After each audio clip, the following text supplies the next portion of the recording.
Matt, you've talked about Sam, being your starter right now. How's he looked, and what are you seeing out of him? I know you're in shorts, but how's he looking? What do you think he's Yeah, I improved? think Sam is working as hard as he ever has. Ben and Sean are demanding a lot out of those guys, from jumping rope at the beginning of practice through the mental part of it. I think Sam's having a really good offseason so far. I think he's having the last half of phase two and then to OTAs. I think he's really developing technically. So I'm pleased with where he's at right now. Where in particular have you seen the most improvement? I know it's not much, but No, I mean it's a lot. I mean I think it's really Jonathan's his feet. I think it's he's completely bought into Ben's way of doing things, and I think you see like a calmness now. Again, to your guys' point, there's no rush. There's no 300-pound guy trying to tackle him. So I get all that, but I think from a technical aspect, I think you see development happening with him, which is important. Since you're still using him as a starter, are there things that you maybe did last year that you'll carry over, or is it a clean slate with Ben in place? Yeah, I mean, I think if we went to every NFL offense right now, they all probably have a lot of the same core concepts. But this is a lot of what Ben's done. I think Ben's done a great job, as I think I've said before, like coming in, looking at the things we did do well. What does Christian do well? What does DJ do well? What did we do well in certain areas, play-wise? Incorporating those things in. And right now we're throwing a ton at them. And the goal is to, we went through it in phase one, we installed it. Phase two, we did on air. Now we're doing it in some competitive, I say competitive, not physically competitive, but, different looks, environments. And then kind of pick what we're good at in training camp and really kind of hone in on those things that we do well. How much does being around the same guys help a guy like Sam after last year having the struggles that he did? Being around the same, which guy? Being around the same players, as far as that, does that help him going into his second year with you guys? Yeah, I think continuity is always important, but I do think you can see. I think we've made some tangible improvement with our offensive line, and so I think when you look at our roster, especially on offense, I think we've made some steps in terms of either young guys developing, older guys playing their best football, or the guys that we brought in.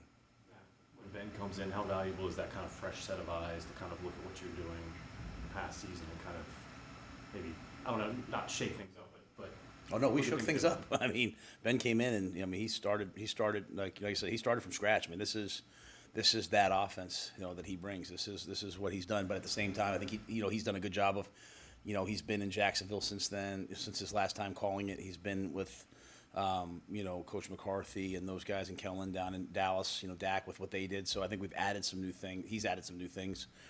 And, I think every team in the league right now goes back and looks at the past year and sees, hey, what innovations happened last year. You'll see a lot of copycatting. So, I mean, there's some things that we're doing that were prominent in the league.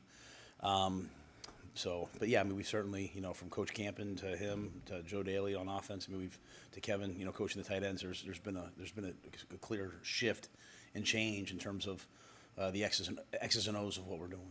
Coach, speaking of quarterbacks, Davis Cheek, when he was in college, he really elevated Elon's football program and actually led them to a huge upset over JMU in 2018. When you guys evaluated him, how much did intangible things like that factor into the evaluation, and how much do those experiences help him as an undrafted quarterback trying to make it in the NFL? Yeah, I think winning and elevating a program are crucial intangibles for a player. He came to our rookie mini camp. Those guys liked the way that he threw. They liked his mental capacity to learn. When you're in that position, when you're the fourth quarterback, you really have to learn without taking a lot of reps. At the end of practice, we do keep the rookies out there and give them an opportunity to continue to work. So, he'll get some reps in those environments. But you need a guy like Davis who can learn on the board, who's going to work on his own, who's going to take reps on air, to make sure that when he does get a chance, and he will get a chance, that you can show what you can do. What happened with Marquise? Yeah, Marquise had surgery on his hand, on a ligament in his hand, so just something that should be cleaned up pretty quickly. Now, where does Christian McCaffrey fit in this year for you, and how is he doing so far? I think Christian's done really well so far. I mean, he's adapting to a new system, new offense. I think anytime Christian's out there, obviously he changes, tilts the game, tilts the field. At the same time, I think, we're trying to make sure we really invest in Chuba, really invest in Deonte and the other backs, because, we want to make sure that we do have a well-rounded offense. We don't want to run the offense through just Christian or through just DJ. We want to get production out of Terrace Marshall and Brandon Zylstra and Robbie Anderson and Shai Smith and all those guys. We want to incorporate the tight ends. And so I think Christian's a chess piece that not many teams have. And I think he's certainly focused right now. Not like he hasn't been before, but he's focused on playing his best football. And I think, we've studied, after having 2 years, we've studied, hey, what are the best practices that we can do in terms of practice times and all those different things to keep him as healthy as possible. Robbie wasn't here. Obviously, this is voluntary. Was that at all a concern? No, this is voluntary. I actually believe in it being voluntary. I think it's great. At the end of the day, guys that are here are here. And, one thing about Robbie, Robbie's going to be in the best shape of his life. He was here for a while. Not a concern for me. Xavier and his wife had a baby. Cam Irving and his wife just had a baby, so we're very happy for those guys. So they're handling, it's kind of hard when you're moving into town and, your wife's there. So Xavier's a smart football player, played a ton of football, so he's taking care of what's important right now. Back when you were saying about Christian and kind of best practices, you guys held him out, I think, all preseason pretty much. How, as you look back at it now, how important or how big of an impact were those reps in week 1 and 2, and then that short week in week 3? Yeah, it's hard to look back. I mean, we've studied all those things. I think, the cramping in week 2. And then, I think we've all kind of gone back and said, hey, what could we have done differently? What could we? And sometimes injuries happen. A lot of his injuries have been contact injuries, But I think, Andy Altoff, Sports Science, those guys, they do a great job just evaluating, examining. I would hold him out of all the preseason games again. I think, he's had enough hits on his body. But I think just as we move forward, we're going to be a little, have maybe a little different strategy practice-wise with him. Hey, Coach, pivoting back to Sam Darnold's technique, I'm wondering, were there things in general, focusing on his footwork, that you wanted him to improve upon this offseason, or is it more specifically tailored to Ben's offense and little things like having a different foot forward in his drops, or things that are specific to Ben? It's a great question, and it's really both. So number one, I would say, Sam's got all the tools. He's got the arm. I mean, he can make every throw. He can get out of the pocket and run. I think when you look at areas when he's struggled, when he's gotten pressure on his feet, have kind of gotten a little antsy, that's when he's not played. So wanting him to play with great rhythm and balance are things that I think he has to do anyway, and things obviously we tried to do last year and just didn't quite accomplish to the level we want. Ben coming in sort of with more of a West Coast mindset at the quarterback position, switching his foot, asking him to take a punch step. It's very similar to kind of what I think he needs no matter what he's in, but it is very similar. It is very tied into the offense and the timing component of this offense, getting him to play a little faster, but also getting him to play in rhythm and on balance, keeping his weight on his back foot, not letting him start to get out of whack. So I think if we can continue to develop those things with all of our quarterbacks, you have Matt coming in, who obviously was in a really explosive system at Ole Miss, but not really under center very much, not really taking a 5-step drop from the gun. So all the quarterbacks have had to adapt to what we're asking them to do. Matt, talking about Ben and the offensive system, and you mentioned the other coaches, in a general sense, what is it about this offense, or what's there more of in this offense that may be conducive to some of the parts you've got in place?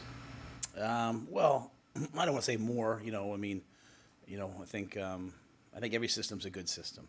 Okay, I think we came out of last year, sitting here talking to you guys at the end of last year, saying, hey, we needed to improve up front, and I think Coach Campen and Coach Kugler are getting that done. I think Scott's done a great job of bringing in some players to increase competition. Guys like Brady Christensen come back and they're a year older. They're more ready to play, more developed. And then obviously we've added in, Ikem and Cade. So it's a strong room. So I think that, that in of itself helps. I think, this offense, like I said, we're I don't want to give too much away of what we're planning on doing, but I just think the quarterback has a lot on his plate. And it forces the quarterback, in my mind, to step up and really control the game.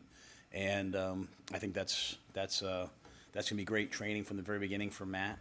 I think it's right what Sam and PJ and those guys need at this point in their career. I think I've said it before, but, not even golf and no other sport are the best players at a position, in their late 30s and early 40s, like football, in the quarterback position, right? I mean, no sport, like not even golf, right? So that experience, that ability to see the field, that ability to see what's going to happen before it happens, having an answer, that's a quarterback-driven system, and so, we're trying to implement that with our guys and hope that they're ready for the task at hand, which I believe they are.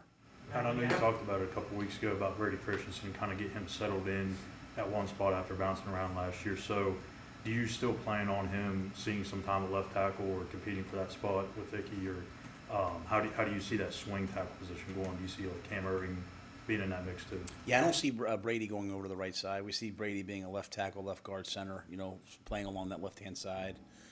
Dennis Daly really doing the same thing on the right side, playing right guard, right tackle. Cade Mays is really as a young player playing center guard and tackle. I mean, he's one of the few guys that's playing three positions. A lot of other guys like Akem, we've just kind of settled him at left tackle.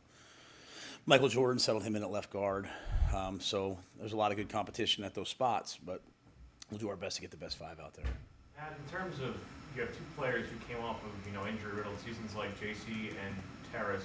How do you go about ensuring that year two for them hasn't really, that their growth isn't curbed by missing all the time on the field that they did last year? Yeah, I mean, obviously the best way to Terrace had a different track, obviously, having, coming back from the concussion, and then I think he played all the way until the end until he missed the last game. JC obviously missed a lot of football.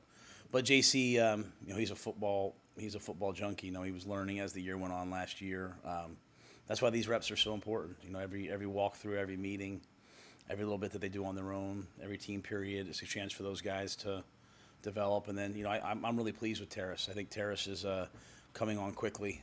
And our whole thing when we took Terrace was we knew he had some physical injuries that he was overcoming at LSU. This time last year in OTAs, we just concentrated on getting him. We brought in movement experts. We just concentrated on getting him to move properly. Get him healthy, get him stronger, and now you see a whole different, in my mind, person. Played some this year, didn't have maybe the year that he wanted, but he's a guy that's in here first thing every morning. I mean, he beats most people in. He's taking care of his body at a high level for a second-year player, and I think the benefits will show on the field. Coach, if I could ask about Rashard Higgins real quick, why do you guys bring him in? How do you think he's looked, and what role do you think he could play on this team? Yeah, I'm not ready to talk about his role yet because I think that has to emerge and develop, but I've really, really enjoyed him. He's a true professional, played a long time. He's been around Tabor, he's been around camping, so those guys had nothing but good things to say about him. To me, he's a versatile wideout. He's big, he can catch, he's smart. So we liked him on tape. Anytime you can bring a veteran in with that level of experience to come in and compete for a spot on the roster, you're excited about him. And, that is a young room. We drafted Terrace and Shai last year. So, to add a guy that's played, I think is important. So, he's done a nice job so far, and he's a real professional. And so, what role it'll end up being, I don't know, because I don't want to put limits or boxes on anybody right now. But, he's learning kind of all three positions, and he practices at a high level. Cam was here last year. You talked about maybe hoping he had sort of an influence on Sam. I wonder if you have seen any sort of change in Sam in that quarterback room along those lines. Yeah, I mean, I think what Sam's been through this offseason's hard, right? Like, you know what I mean? Like,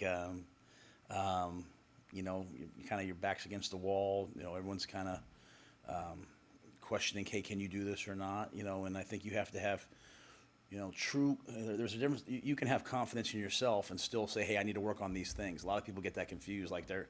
And I think Sam has to have confidence in himself and his ability to work through and grind and develop, and at the same time identify the things he has to improve upon. So I think we've seen a guy that showed up that's got, that's got a little more edge to him, a little more, hey, I'm going to go show people what I can do, and I think when you have a guy like McAdoo in that room, he's got edge. You got a guy like Sean Ryan in there, he's got edge, and so I like that room a lot. But I think Sam's very, very focused, and so what that means, we'll have to wait and see every day on the field, but for a first day, throwing 7-on-7 against the defense and all the things that we've done the last 2 days, you can see that he's worked. He's worked. The subject of wide receivers, Derek Wright looked like he flashed a couple of times today. What have you seen from him in the first couple of weeks? Yeah, I mean, his name's apropos. He does everything right. You know, he gets lined up correctly. He gets open. He catches the football. He is fast. He's a guy, you know, we signed as an undrafted free agent, brought him into rookie minicamp to be honest, without knowing very much about him, and right away you start to pay attention to him. So when you're in that role, when you're a rookie, especially at the wideout position, and there's 7,000 formations and a bunch of different play calls and all those things, it's really the guys who'll spend the time in their off time to work, who are pros. I mean, I see it every morning. Like if I'm in the weight room, you see guys like Shaq that are in their, they start their workout at 6 a.m. every day, and then you see some of the other rookies coming in right before the 8 o'clock meetings start. And a guy like Wright has figured it out. Like, hey, if I want to do what I want to do in this league, I need to emulate the guys that are where I want to be. So he studies, he knows what he's doing, he's quick, he's explosive, he's fast, he has good hands. So we'll have to wait and see what he does. What did you like about Deonte Foreman when you all were pursuing him, and what have you liked so far? I think he's a big back. I think that's important to win at winning time, to put games away, to get the 3rd and 1, the 4th and 1. But I also think he's a guy who can catch. He's a guy who, when you watch what he did last year at Tennessee, you saw great vision. You saw a guy that made plays. So to me, he's a great complement to that room. You have different types of backs. You can utilize different guys in different ways. And I remember obviously Deonte at University of Texas. I mean, he's a guy that hopefully for us can bring an additional element to our offense. But like I said, he can catch the ball in the backfield. He can do a lot of different things. So he's a versatile player as well. Matt, we'll do a couple more. Another undrafted guy, Mosby. What do you see out of him that kind of drew you guys to him in undrafted free agency? What's he got to do to be able to make the roster later on? We had him on our draft board. We evaluated him a lot. Thought maybe as an edge player, stand-up Sam, who could maybe rush the passer. And then he got here. He was a former safety. So rookie minicamp, you notice right away he's light on his feet, can play middle linebacker as well. So he's a guy to me that, he's got a chance. We're going to play him at linebacker. We're going to play him at Sam, play him on the ball. We'll move him around. But he's got an urgency to him that you like. And he has a natural feel for football, an instinct for football, and he's a worker. So Mosby was a guy that, when he came to rookie minicamp, you kind of, it's like you see guys for the first time. He really flashed, and he's continued to do so.